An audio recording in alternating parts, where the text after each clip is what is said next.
Бәріңе сәлем достар, менің атым Айгүл. Біз негізінде отбасымызбен аттракционда тұрамыз. Яғни аттракцион сияқты аударылған үйде тұрамыз. Осындай жерді көбісілеріңіз білетін шығарсыздар. Менің әкем комик болып жұмыс істейді. Оның барлық айтқан әзілдері өте танымал. Бұл жұмысы арқылы әкем өте көп ақша табады. Әкеме деген сенімшілік проблемам бар. Жоқ, біздің әкеміз өте керемет адам. Ішімдік ішпейді. Кәдімгі жақсы әке. Бір жері біз анам екеуміз әкем қашан шындықты, қашан өтірік айтатынын білмейміз. Әкемнің осы өмірінің бәрі комедия сияқты. Әкем барлығымызға пранк жасайды. Бізді күлдіртеді. Өзін, жақындарын және достарын. Сол үшін де әкеміз бізге жаңа үйге көшеміз деді. Біз анам екеуміз түсінбедік, себебі бұл пранк немесе әзіл деп ойладық. Біз жаңа үйге көшеміз деп жоспарлаған жоқпыз ғой. Әкем анаммен де менімен де ақылдасқан жоқ қой. Біз бұны әзіл деп ойладық. Әкеміз бізді аударылған үйге әкелген кезде біз анам екеуміз қатты күлдік. Біз бұл жерде тек көңіл көтеруіміз үшін ғана келдік деп ойладық. Сол үшін де ішіне тезірек кірдік. Біз үйдің ішіне кірген кезде шокта болдық. Себебі біздің үйдегі заттардың көбісі осы жерде орналасқан. Және бұл жерде біздің фотоларымыз да тұр. Осы жерде бізге әкемнің өтірік соқпағаны түсінікті болды. Мүмкін әкеміз осы үйді біздің отбасылық музейіміз қалып қою үшін сатып алды ма екен? Бұл жерде біз таппадық. Біздің тұрып жатқан үйімізді әкеміз саудаға қойыпты. Енді оны сатып алатын адам да табылыпты. Біздің көшіп келуімізге 15 күн бар екен. Маған бұл жерде ашуланатындай болды. Себебі неге осындай ақылды үлкен адам осындай үйге көшіп келуі мүмкін? Айтыңыздаршы, қалай? Әкеміз барлығында кәдімгі үй, ал бізде аударылған үй деді.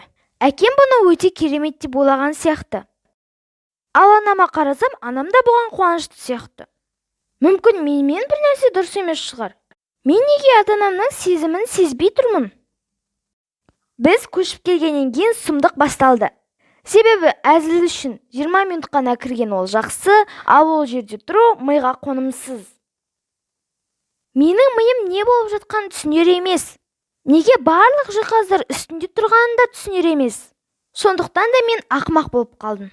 Біздің ас бөлмеміз өте әдемі болды. Бірақ біз оған бара алмадық, себебі ол үстінде орналасқан.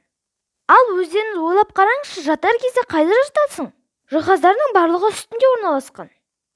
Мен өзімді өте жұмсақ матраста ұйықтаймын деп ойлап едім. Бірақ бұл не сұмдық, миға қонымсыз. Бізде төбеде плита да тұрды, басқа заттар да тұрды. Тағда не болды деп ойласаңыздар, төбеде унитаз ілініп тұрды. Ойлап қараңыздаршы, унитаз төбеде ілініп тұрған бұл енді сұмдық қой. Ал егер мен үстіне дейін мініп барсам, ал ары қарай не істеймін? Ойлау қорқынышты. Бұлай өмір сүру мүмкін емес болды. Сондықтан да мен әкеме төбеде тұрған жиһаздардың барлығын жерге түсіруін сұрадым. Әкем осы кезде жауап берді. Бұл жиһаздарды алу мүмкін емес, себебі олар мықтап орналасқан. Ал бізге матрас сатып алып, соған ұйықтауға керек болады. Өзімізге кішкене газ сатып алып, бұрышқа кішкене ғана унитаз қоямыз деді. Біз әрине бұл заттармен дұрыстап өмір сүре алмадық, бірақ төбедегі заттар өте қымбат және әдемі болды. Ол жерде мықты жиһаздар да болды.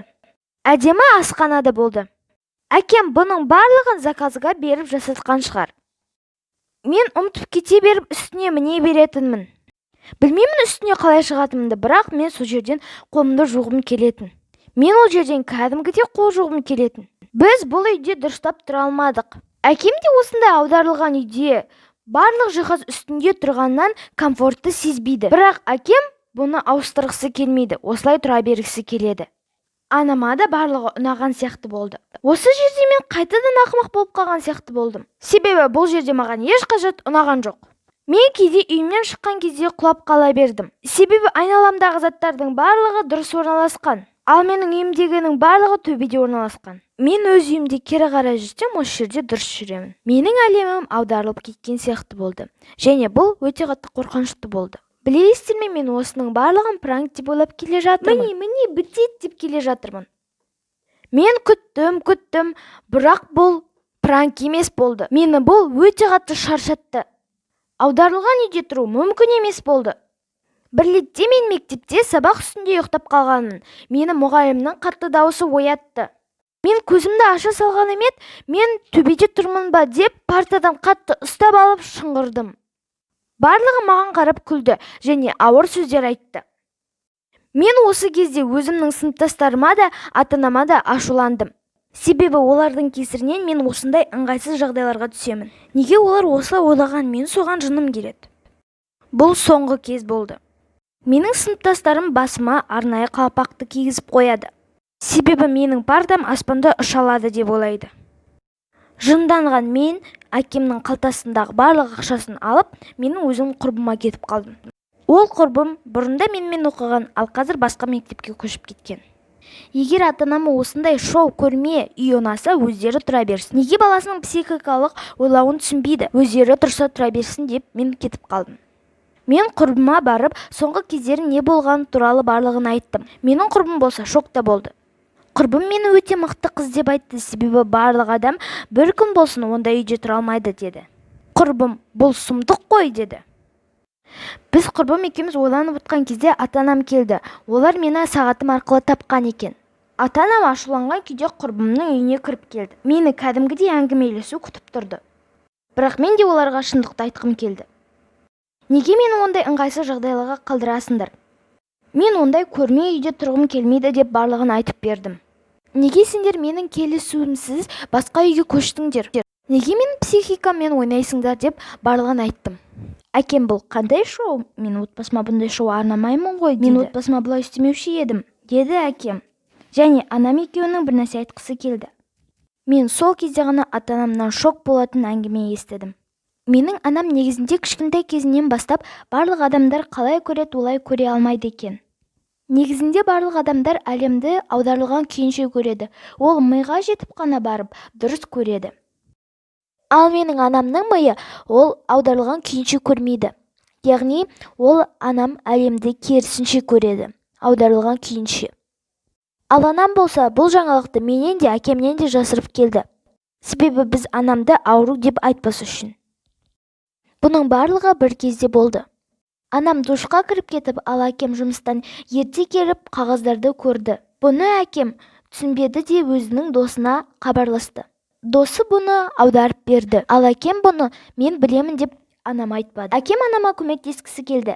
Сөйтіп әкем дәрігерге барып сұрады. Ал дәрігер аударылған үйде көп уақыт өткізу керек деді. Сол кезде біз сияқты өмірді көре алады деді. Аударылған үйде емес, яғни біз сияқты кәдімгі өмірді көре алады деді.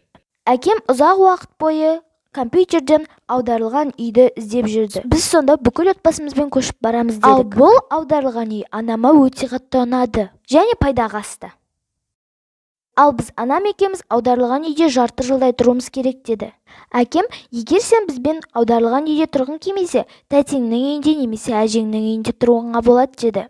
Мен шындықты білгеніме өте қатты қуаныштымын. Және бұл аударылған үй анамның пайдасына асты деген ойдамын. Енді мен не істерімді білмей тұрмын. Ата-анаммен аударылған үйде тұрамын ба, немесе уақытша тәтемнің үйінде тұра тұрамын ба? Достар, ал сіздер менің орнымда болсаңыз не істейтін едіңіздер? Бұл туралы комментарийде өз ойыңды бөліс. Ал енді лайк қойып тіркел. Сау бол. Достар, менің арнама тіркеліп, лайк басуды ұмытпаңыздар. Себебі менің арнамда өте қызықты анимациялар шығатын болады. Оларды жіберіп алмас үшін қоңыраушаны да басып қой.